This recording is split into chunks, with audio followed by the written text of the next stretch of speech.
System is running slow. Okay, this is the lecture where I'm going to cover a lot of commands. So sit tight and make sure you are ready to go over all the commands because many times you have this issue when people say system is running slow and you are being reported this problem by someone else either in your group or somewhere else, or actually you find out your own system is running slow.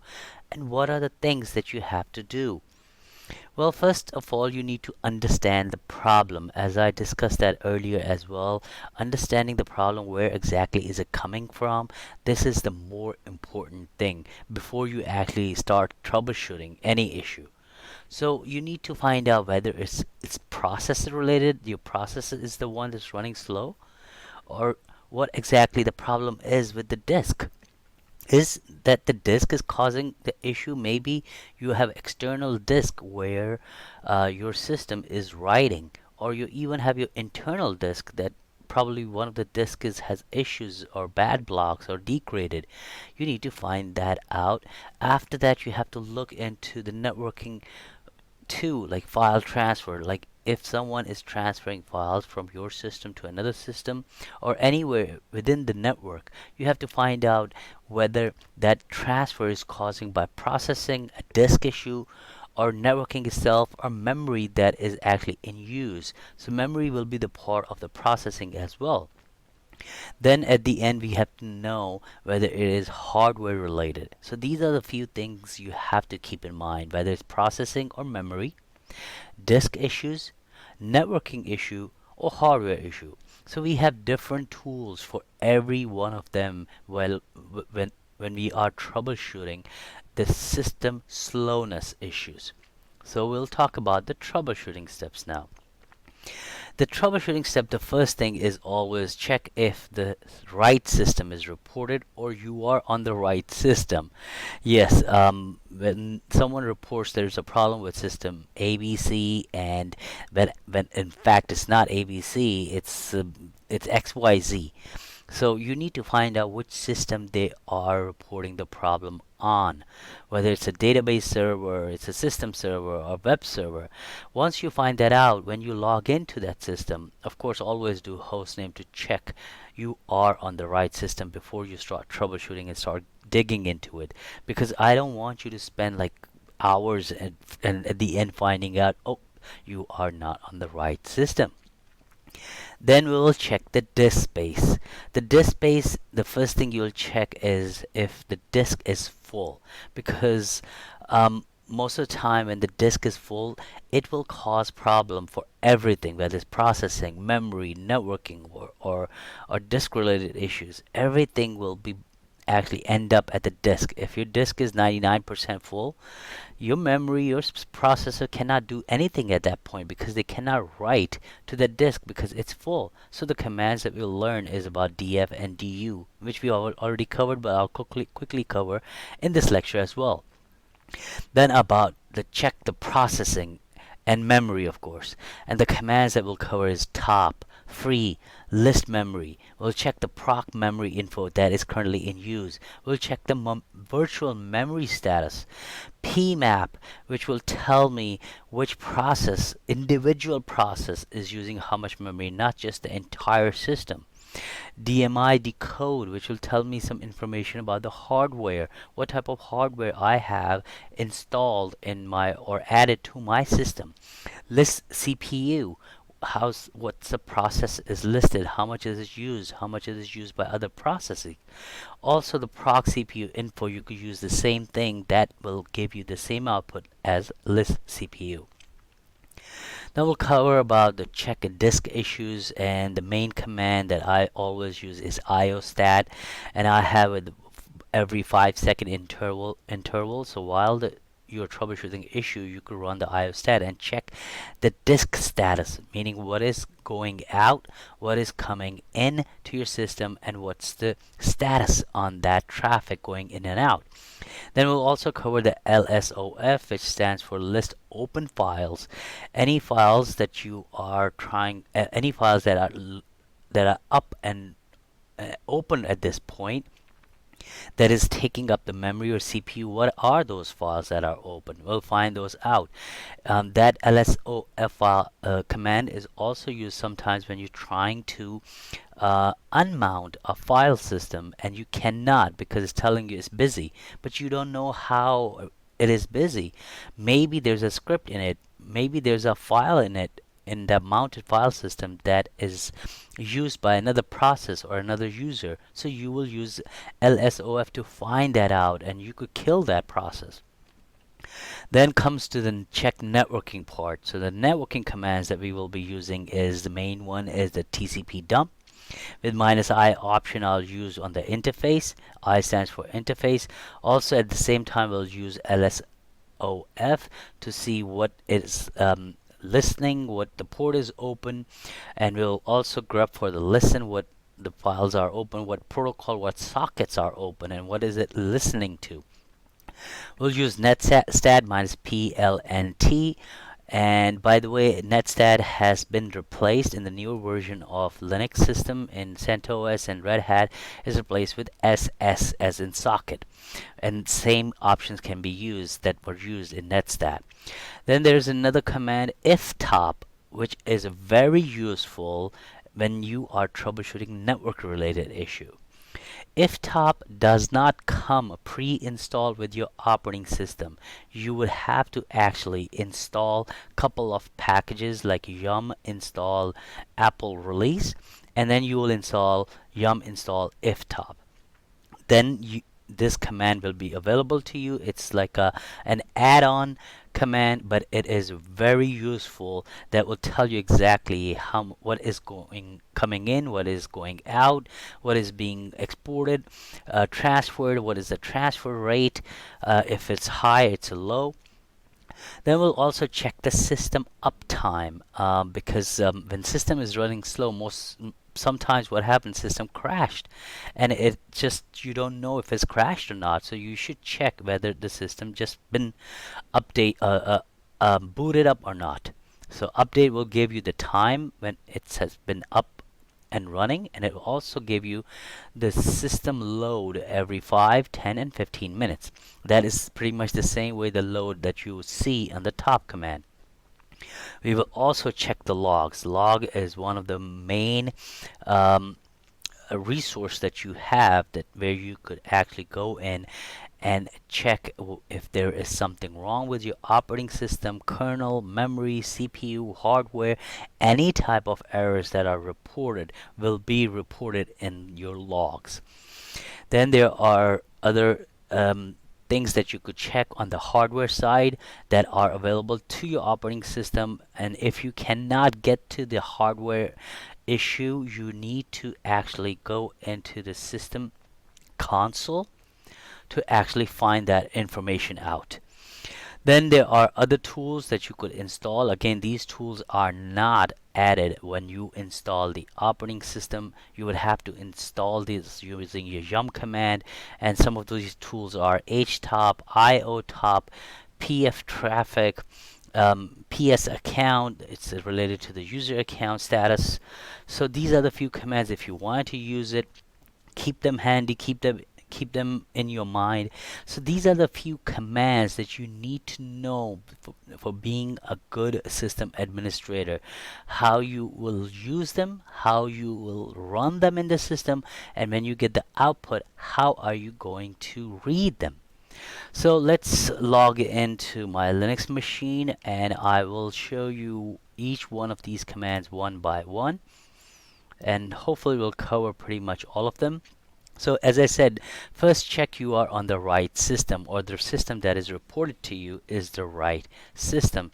So for that, you always run the host name, which will tell you, oh yes, this is the right host name, because many times in a bigger organization you have servers, 10, 20 servers using the same host name, but they have 01, 02, or incremental numbers at the end. So just make sure you are logged into the right system. Then check the disk space. That's the first thing you should always do, and to run that you do df -h. sorry, df minus h for human readable. So this is going to tell you the file system on the left side, the size, what is used, what is available in percentage, and what is it mounted on. All the temp fs can be ignored because these are the memory file system. You could run df minus h and you could grep minus v to exclude temp fs to exactly see the status. So if you look at my system status, I have a pretty healthy system in terms of disk. The root is at 59%, SD1 is at 1, and the boot is 17. So the system at the disk level, the usage of the disk looks okay. If you see anything here that says 99% or 100% or any threshold that you think has exceeded the normal threshold, then you have to check why it is using that much, and for that you would have to use the command du. When you do du minus a to all and specify which file system that you're trying to look for, you'll see all the file system all the files in the system that will show up here, and it will tell you every file and its size. You could do the minus h for human readable as well, and it will tell you in kilobyte, megabyte, or gigabyte as well. If you wanted to sort this out, you could do sort in the reverse order, so you will see that the highest usage of file at the top, you will do this, and it will sort everything for you. But of course, it's going to go so fast, so you will have to actually more it. So pipe it to more. So it is actually going to the proc, which is just a memory one, so no such file while you're running it. Don't worry about it. You could ignore any of that comes up and says cannot access. But if you are getting an error message that's saying, hey, permission denied, then it definitely means that you are not root. So make sure you are root before you run the du minus a command or h command on any file system, so it could go into every file without getting the permission denied error. Let's clear the screen. Then the next step is about check processing. So let me make this window a little smaller so we could go over the commands one by one. The first one we have top, which we have already covered previously as well. I'm just going to go over quickly again. The first line tells you about the system uptime, how many users are logged in, and the load average in every 5, 10, and 15 minutes. This one tells you total tasks that are running, how many sleeping. This line tells you about the CPU status. This line tells you about the memory status. This line tells you about the swap status. Then coming down, this is the list of every process that you are running in your system. Mostly the high utilized process you will see at the top. The first column is the process ID, who is using it, the virtualization, reservation, shared CPU memory, time, command, and it has a lot of information as well.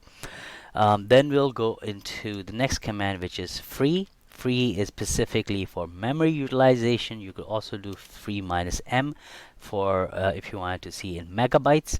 So this will tell you how much memory you have total, how much used, how much free shared, how much is in buffer, and how much is available to be used by the other processes, yes, other scripts or other programs. Okay, now next one we have list memory, lsmem. This is tell you exactly about the memory block size, total online memory that we have available to the system. It is 1 gig total offline memory that is sitting that we are not using, which is 0. We don't have any. So this is going to tell you about your memory as well. Same thing pretty much when you do proc memory info,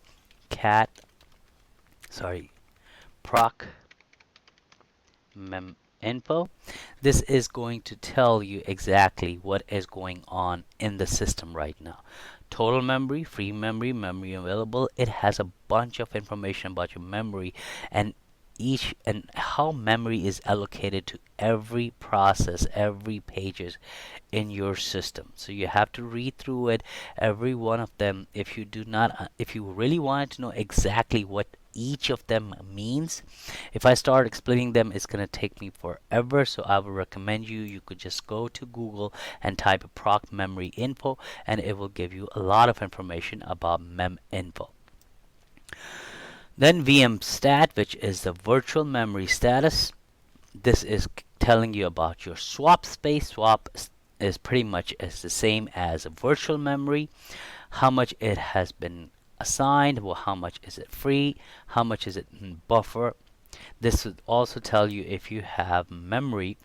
So if you are running free minus m, and you see the total is 991 and used is 991, nothing is used, then the next thing you have to find out is whether you have the same issue with your swap or virtual machine, virtual memory as well. By the way, free can also give you both as well, the regular memory and swap memory as well. So check the memory status, make sure the memory is not used. If it is used, then you actually have to assign more memory to this machine, because it is using up a lot of processes. If you run top again, and if you see a lot of processes here and that are using this column right here, this column is used up a lot of memory by a lot of different processes, then you actually have to add more memory. Or you could also use a new command that I'm going to show you, which is pmap. So right here, if you notice, the top command has a process ID 6610. So if I do open up another session,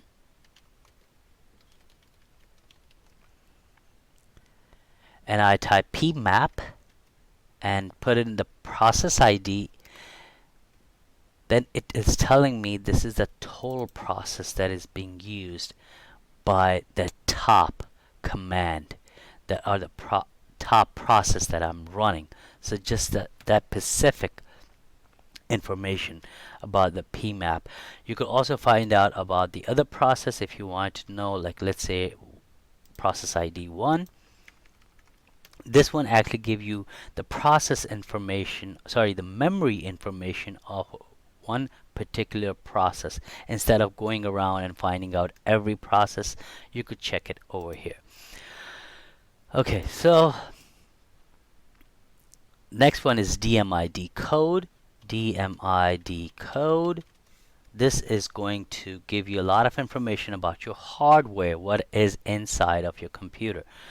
So when you run this, and if you notice you have an issue with the CPU or memory, and you have to actually call the vendor, and the vendor asks you some information about, give me the information about the CPU serial number or memory serial number, or what's the size, or what's the release, or what's the version information, you will find all that information right here.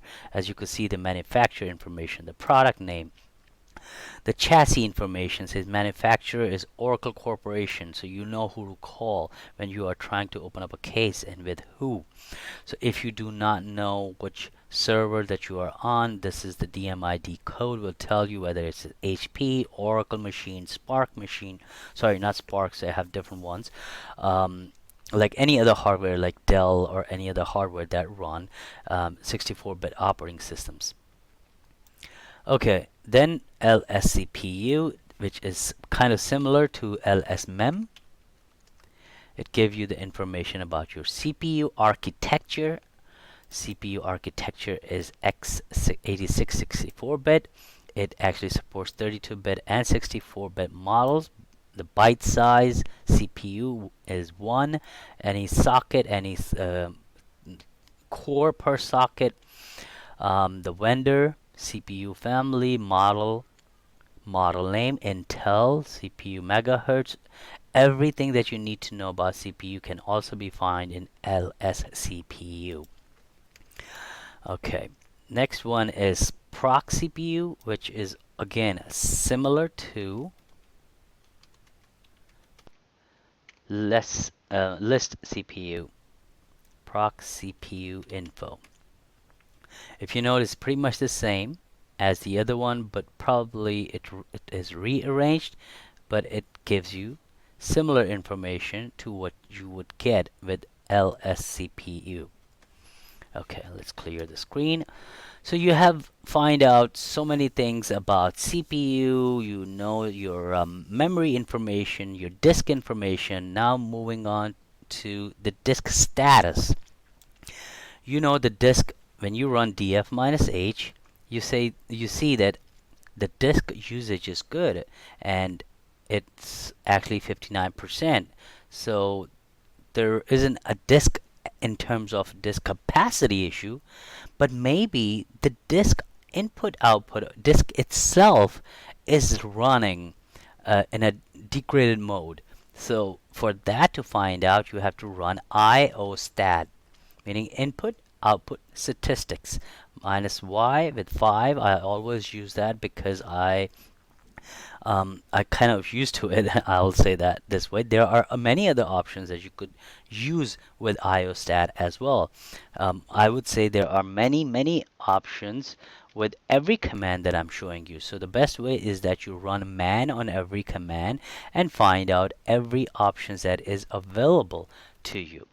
Anyway, let's run IOStat minus y with every 5 seconds. Now this is actually going to the disk and it's going to ask this, give me your statistics every 5 minutes, every 5 seconds. And here it's telling you your disks. You have two disks, SDA, SDB, and it's read, kilobyte written, how much it is reading, how much it is writing.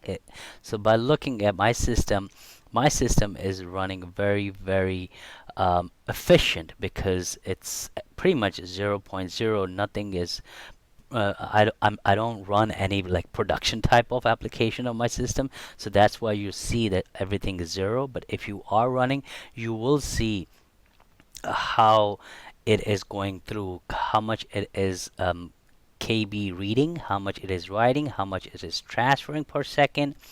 So all that information will show up here. If you see the number very high, it means either you are, of course, writing so much or reading so much, or it's just your disk is simply having some issues reading or writing or actually queuing up the in the entire transactions. So this is about IOStat. Now let's get into networking part. Now you notice you confirmed nothing is wrong with it. Disk, everything looks good at the processor, everything looks good on the memory side. Now let's look at the networking. If your programs are actually involved into transferring or actually receiving, you would have to check the networking. So first command that we will run is TCP dump. It's TCP. Every protocol that goes in and out is mostly on TCP. So with -I option, it's interface. First, you need to find out what interface you're going to run TCP dump on. So for that, you have to run ifconfig, and you notice my interface is ENP0S3. Please use IP space A command if you are on a newer version of Red Hat or CentOS system. So I'm going to run on my TCP dump -I ENPS03, and when I run that ENP, oh, wrong interface, oh, spelled wrong. Okay, now you see it is going so fast because I am in my PC where I'm running my machine, or where I'm actually showing you this whole lecture. It is communicating to this virtual machine. That is why it's going back and forth, back and forth, back and forth. So if I just close this or Control C out of it and open up another window. By the way, you have to be root to run most of these commands, so always log in root. Now if I try to do ping, let's say Google, www.google.com, It is pinging, but now as it's pinging, I could actually check this traffic on my TCP dump. So let's just grep for, let's say, Google. So as it going down, no, actually, it is actually not going to Google. It's actually going to the IP address. So TCP dump actually is not going to give you Google. It's actually going to give you the IP address. So let me grep for 162.243.10.151. And there you go. See, it's telling me my machine, which name is my first Linux VM, is going. It's to the Google with the protocol ICMP. Anytime you ping a machine, that protocol is known as ICMP. And so this machine, my machine, is using ICMP protocol and pinging this machine, which is Google. The protocol is listed, echo request, and again, this machine, which is Google, coming back to my machine and acknowledging the traffic. It's getting reply. So I am, look at this very carefully. This is my machine going to Google with this protocol and requesting to send the sequence, the length of 64 bytes right here, sequence, time, ICMP. That's what it's telling you. So then when it goes there, the Google is coming back to me and say, hey, I got it. You are the one who's pinging me, and I'm replying back to you and telling you, yes, I'm alive. I'm available. So it's just a simple way of doing TCP dump. If you are trying to troubleshoot an issue where your machine is talking to a database server, then I would say put that database server IP address or use the protocol in the TCP dump. There are different options to use the protocol specifically for that. For that port, sorry, not the protocol, I meant to say the port. If you are going to, let's say 192.168.1.13, and that is your database server, and that is using a protocol, let's say 2049, no, sorry, the database protocol is, sorry, the port number that is used on database is, anyway, I forgot, but I hope you understand what I'm trying to say. Is so you could actually specify that port number to listen whether this is listening on that port number or not. So TCP dump is a very long kind of discussion that I could go into, but I want you to try it on, and this will give you a lot of information when you're troubleshooting traffic issues. Next one is LSOF, list open files with -i, -p, and -n. This will give you what is open, what is listening. So let's say if my machine, this is the one, is actually running a service, let's say SSH, and I cannot connect from this machine to this machine using SSH, then I will come into this machine, I'll run that command, and I will grep for 22. And as you could see right here, this will list all the established connection and also listening connection. Right here it says SSH is listening on port 22. So I could tell, hey, my machine is listening.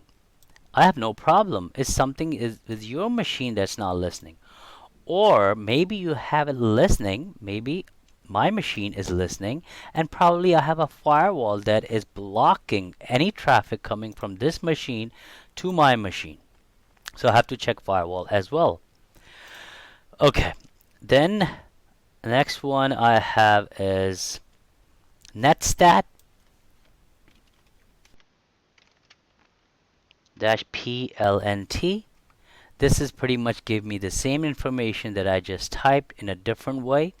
So this is another command. Another thing that I was going to talk to you about is netstat is now deprecated, and the newer command that is used is ss, which stands for socket. You could use the same options to list all your ports that are open or listening. You could also do man on SS, and you will find another utility to investigate sockets that are open. Socket is something that runs on your computer which actually attaches the port number and opens up every time a traffic comes in on that port or anything that comes in and trying to knock on the door that has 22 label on it. The last one is about check networking, and I have this command iftop, and as I said earlier, iftop is a utility that does not come with your Linux operating system. You have to install that, and to install that you have to run the command yum install apple release and then yum install iftop. I have already installed this command in my system, so I'll run it iftop, and you will see right here this is telling me about the transfer that is going from to this machine and from this machine to any other place.